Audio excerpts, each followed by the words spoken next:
Orang yang takut mati itu sudah mati sebelum mati. Makanya jangan pernah takut mati. Kematian itu bukan urusan kita. Kita tidak dilibatkan oleh Tuhan untuk menentukan cara mati kita. Dan kita tidak akan dikasih tahu oleh Tuhan di negeri mana kita akan mati. Wahai kekasih, sampaikan suara ini. Tangis rindu ingin seperti dirimu. Untuk jemput virtual saya berharap ada yang sudah raise hand. Oke, kali ini saya akan langsung bergabung dengan Ibu Judis Joni yang ada di Bandung atau di Jakarta. Assalamualaikum Bu Judis. Assalamualaikum, waalaikumsalam warahmatullahi wabarakatuh. Pak Afkar, apa kabar? Baik, alhamdulillah. Ya. Iya, Buya, ketemu lagi. Saya senang sekali mendengarkan Buya ini, tapi kemarin karena masih dalam perjalanan, jadi nggak bisa fokus mendengarkannya.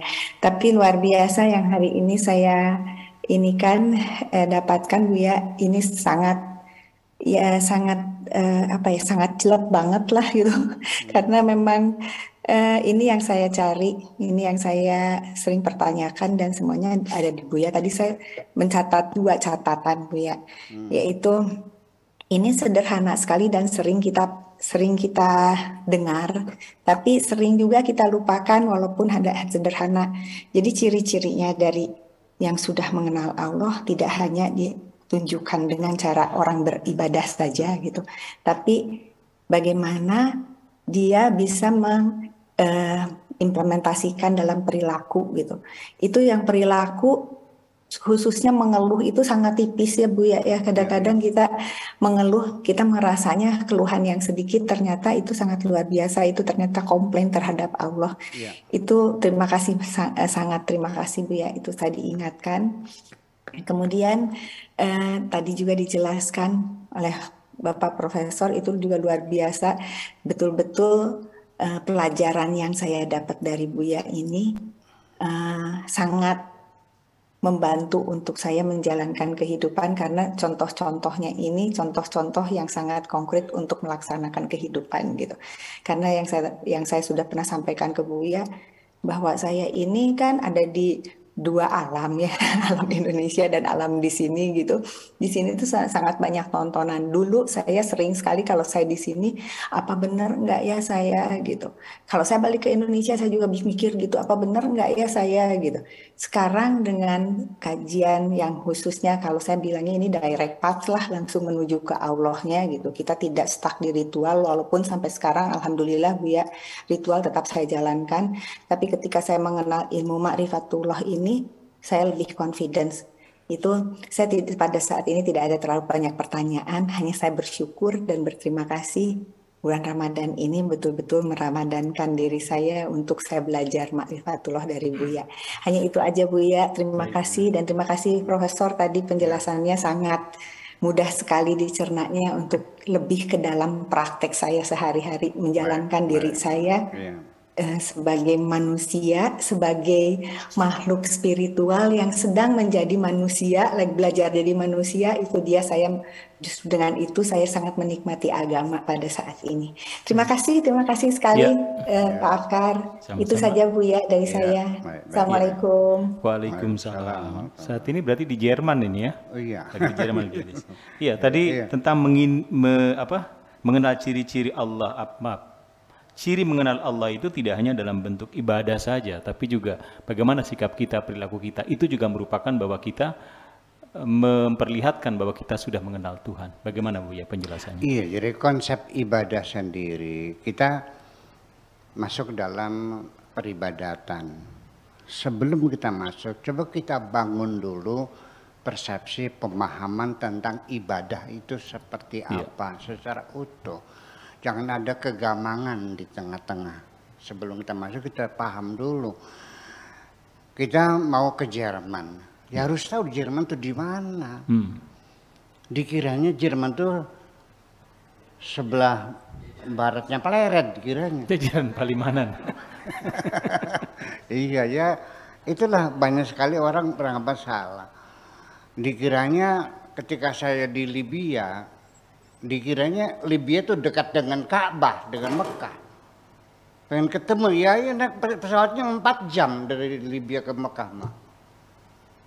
Ya nggak tahu kan, dia nggak tahu peta. Jadi kita sendiri sebabnya kenapa kita menjadi kacau balau, karena kita tidak bisa membangun persepsi yang seutuhnya. Ya, dengan segala konsekuensinya. Jadi begini, konsep besar saya bahwa istilah ibadah itu bahasa Indonesianya adalah pengabdian. Abada ya'budu ibadatan itu pengabdian. Kalau dia mengabdi kepada negara namanya abdi negara. Kalau mengabdi kepada uang namanya abdi uang. Kalau mengabdi kepada Allah namanya abdi Allah. Lalu seperti apa pengabdian itu? Ya semua gerak kita, ucapan kita, pikiran kita, perasaan kita, keringat kita, semuanya ditujukan untuk siapa? Jadi yang dimaksud dengan ibadah itu bukan ritual, tapi nanti menjadi masalah. Kalau ibadah itu dalam artian bentuk kerjaannya, maka kita mengatakan sholat ibadah, puasa ibadah, zikir ibadah, dagangan kerja, ke kantor kerja. Nggak jelas nanti, ujung pangkalnya nggak jelas. Jadi apa sih ibadah itu? Apa sih ibadah itu?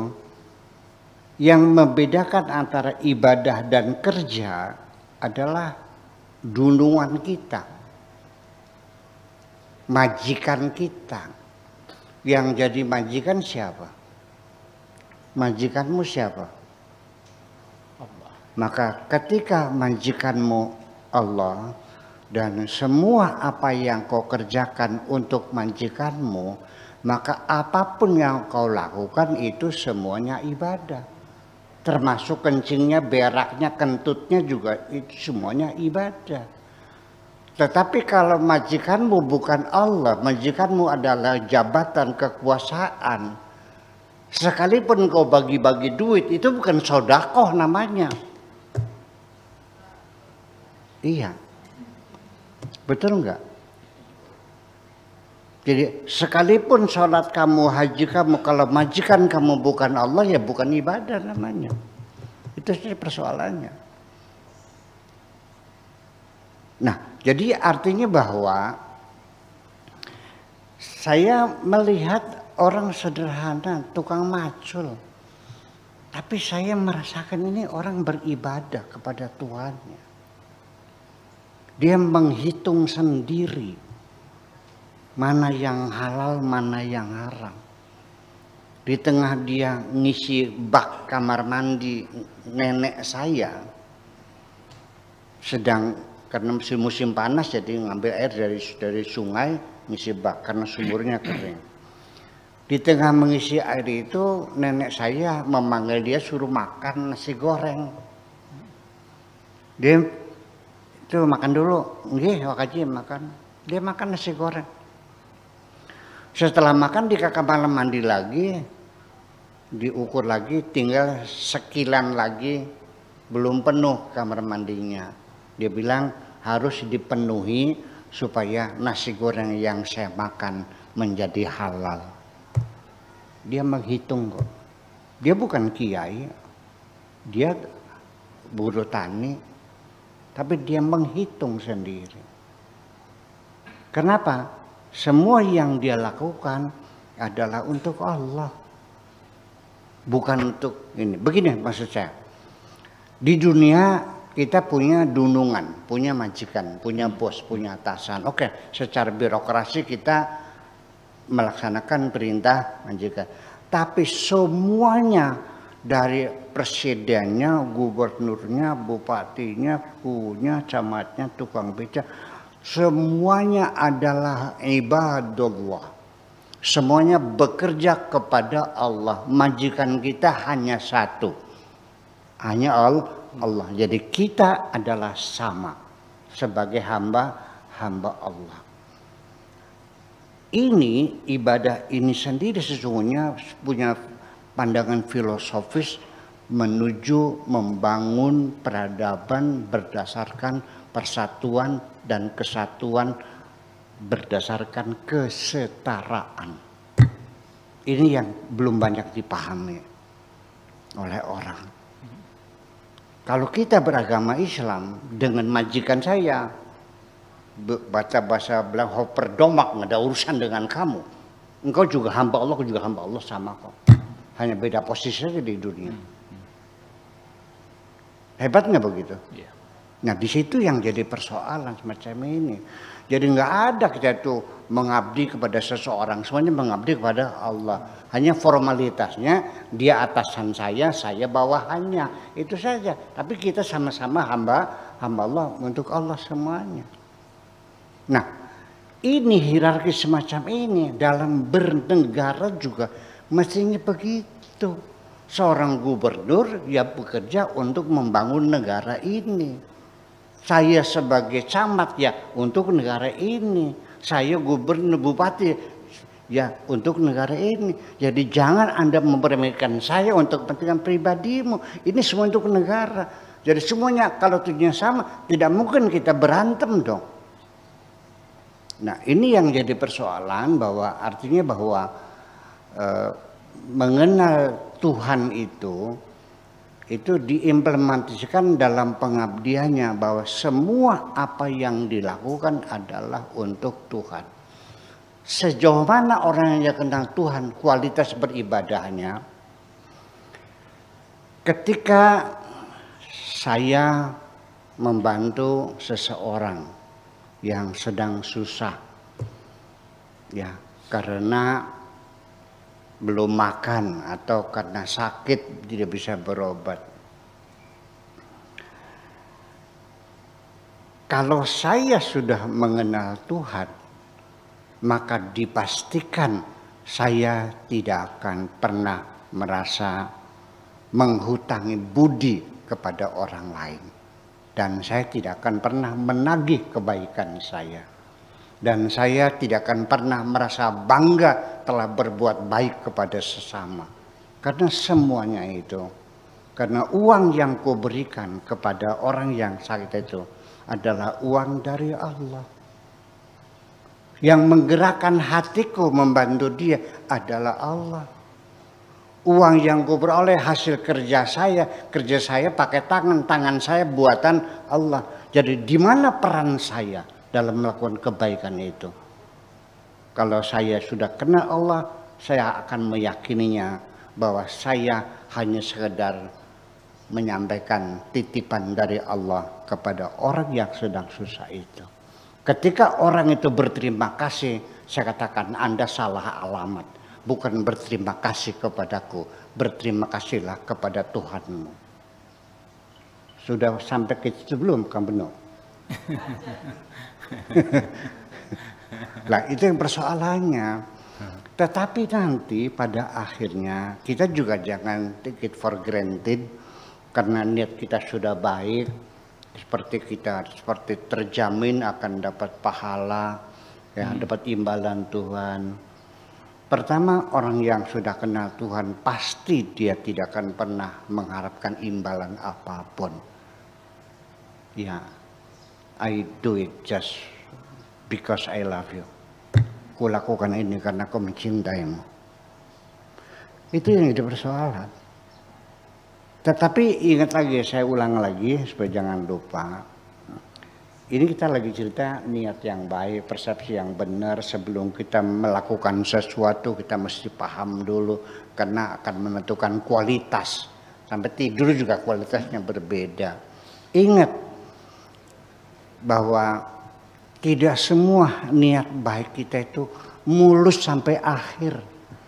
Di tengah perjalanan kita dirampok dan kita tidak sadar. Oke, daripada saya bicara dengan bahasa filosofis muter-muter, saya kasih contoh aja deh, biar gampang memahaminya. Ada pengemis kurus kering datang ke sini. bergetar badannya, saya menahan laparnya. Tuhan menggerakkan hatiku, tolonglah hambaku yang susah itu. Baik sami'na wa ata'na, baik kutolong wahai Tuhanku. Saya ambil uang. Berapa ya wahai Tuhanku? Kasih 200.000. Iya kan? Di tengah saya akan menyerahkan uang itu, iblis datang. Tercium gak bau busuknya orang itu? Tercium. Itu lihat lalatnya, bawa penyakit. Bau busuk. Hampir mau muntah saya. Segera kasih uang, suruh dia pergi. Akhirnya saya kasihkan uang. Nih, silakan, udah. Saya bersedekah atau ngusir orang? Ngusir orang. Dirampok gitu kok. Tulisannya mengusir orang, bukan sedekah.